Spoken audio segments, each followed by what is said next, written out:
Émue par les derniers vers, Madame d'Arpajon s'écria « Ces reliques du cœur ont aussi leur poussière. » « Monsieur, il faudra que vous m'écriviez cela sur mon éventail, dit-elle à monsieur de Guermantes.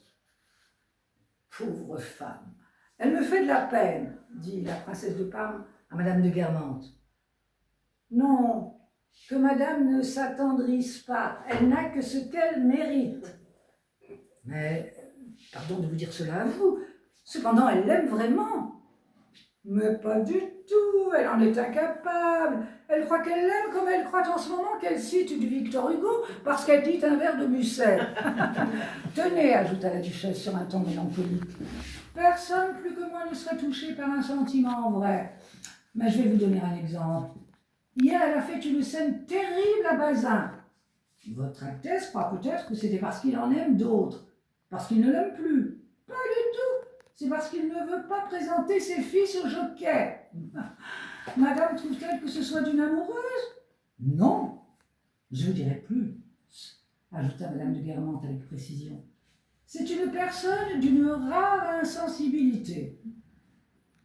Cependant, c'est l'œil brillant de satisfaction que M. de Guermantes avait écouté sa femme parler de Victor Hugo, à brûle-pourpoint, et en citer ces quelques vers. La duchesse avait beau l'agacer souvent, dans des moments comme ceux-ci, il était fier d'elle. Oriane est vraiment extraordinaire. Elle peut parler de tout, elle a tout lu. Elle ne pouvait pas deviner que la conversation tomberait ce soir sur Victor Hugo. Sur quelque sujet qu'on entreprenne, elle est prête. Elle peut tenir tête aux plus savants. Ce jeune homme doit être subjugué. Mais changeons de conversation, ajouta Madame de Guermantes, parce qu'elle est très susceptible. Vous devez me trouver bien démodée, reprit-elle en s'adressant à moi. Je sais qu'aujourd'hui c'est considéré comme une faiblesse d'aimer les idées en poésie. La poésie où il y a une pensée. C'est démodé, dit la princesse de Parme. Pour ma part, non, Oriane, dit Madame de Brissac. Je ne veux pas à Victor Hugo d'avoir des idées, bien au contraire, mais de les chercher dans ce qui est monstrueux. Au fond, c'est lui qui nous a habitués au lait en littérature. Il y a déjà bien assez de laideur dans la vie. Pourquoi au moins ne pas les oublier pendant que nous lisons? Un spectacle pénible dont nous nous détournerions dans la vie, voilà ce qui attire Victor Hugo. Victor Hugo n'est pas aussi réaliste que Zola, tout de même, demanda la princesse de Parme. Mais Zola n'est pas un réaliste, madame. C'est un poète, dit Madame de Guermantes, s'inspirant des études critiques qu'elle avait lues dans ces dernières années et les adaptant à son génie personnel. La princesse de Parme sauta par peur d'être renversée, et ce fut d'une voix entrecoupée, comme si elle perdait sa respiration, qu'elle dit « Zola, un poète ?» « Mais oui, répondit en riant la duchesse, ravie par cet effet de suffocation. « Que votre Altesse remarque comme il grandit tout ce qu'il touche. Vous me direz qu'il ne touche justement que ce qui porte bonheur. Mais il en fait quelque chose d'immense. Il a le fumier épique. C'est l'Homère de la vidange. Il n'a pas assez de majuscules pour écrire le mot de Cambronne. » « Il l'écrit avec un grand C, s'écria Madame d'Arpajon.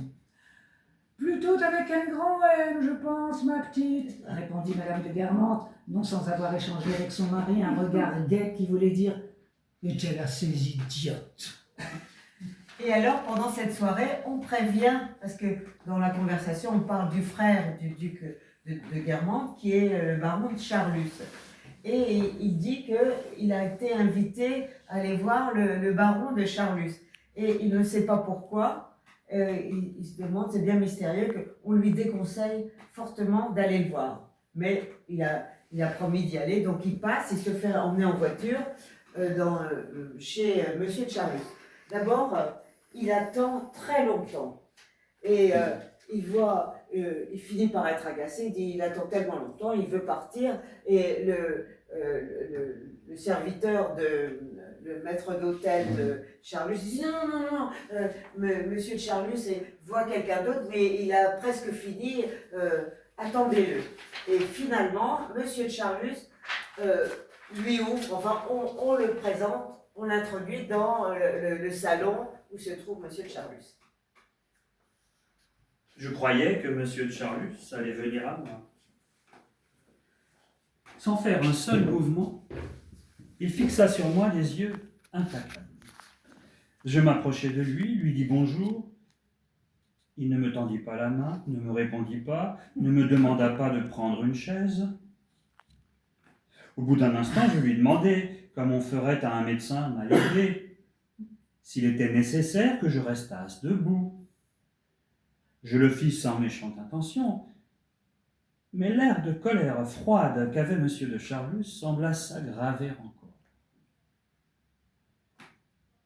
J'ignorais du reste que chez lui, à la campagne, au château de Charlus, il avait l'habitude, après dîner, tant il aimait à jouer au roi, de s'étaler dans un fauteuil au fumoir en laissant ses invités debout autour de lui. Il demandait à l'un du feu, offrait à l'autre un cigare, puis, au bout de quelques instants, disait « Mes Argencourt, asseyez-vous donc, prenez une chaise, mon cher !» etc. Ayant tenu à prolonger leur station debout, seulement pour leur montrer que c'était de lui que leur venait la permission de s'asseoir. « Mettez-vous dans le siège Louis XIV !» me répondit-il d'un air impérieux, et plutôt pour me forcer à m'éloigner de lui que pour m'inviter à m'asseoir. Je pris un fauteuil qui n'était pas loin. « Ah, voilà ce que vous appelez un siège Louis XIV. Je vois que vous êtes un jeune homme instruit, » s'écria-t-il avec dérision. J'étais tellement stupéfait que je ne bougeais pas, ni pour m'en aller, comme j'aurais dû, ni pour changer de siège, comme il le voulait. « Monsieur, » me dit-il, en pesant tous les termes dont il faisait précéder les plus impertinents d'une double paire de consonnes, « l'entretien que j'ai condescendu à vous accorder, à la prière d'une personne qui désire que je ne la nomme pas, marquera pour nos relations le point final. Je ne vous cacherai pas que j'avais espéré mieux. Je forcerai peut-être un peu le sens des mots, ce qu'on ne doit pas faire.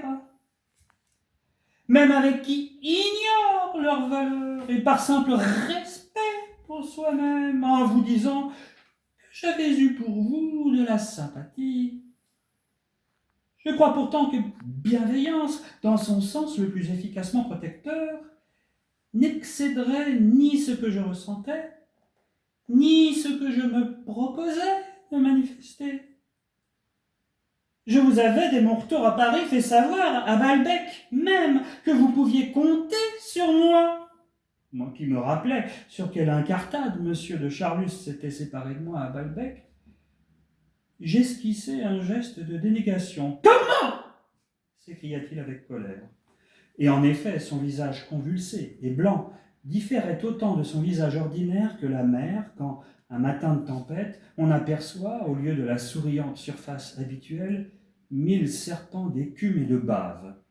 « Vous m'entendez ? Vous n'avez pas reçu mon message.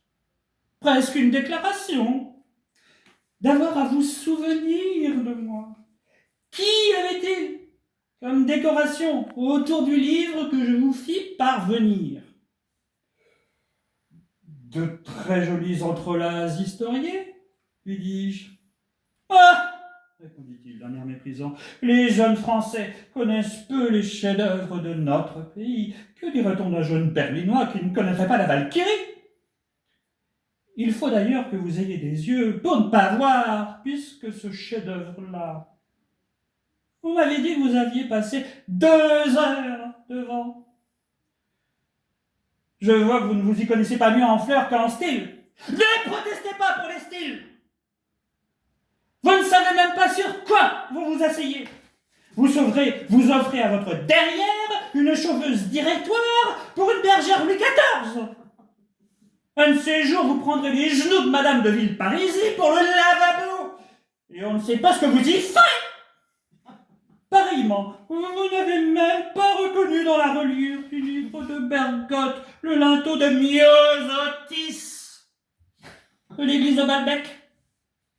Y avait-il une manière plus lapide de vous dire « Ne m'oubliez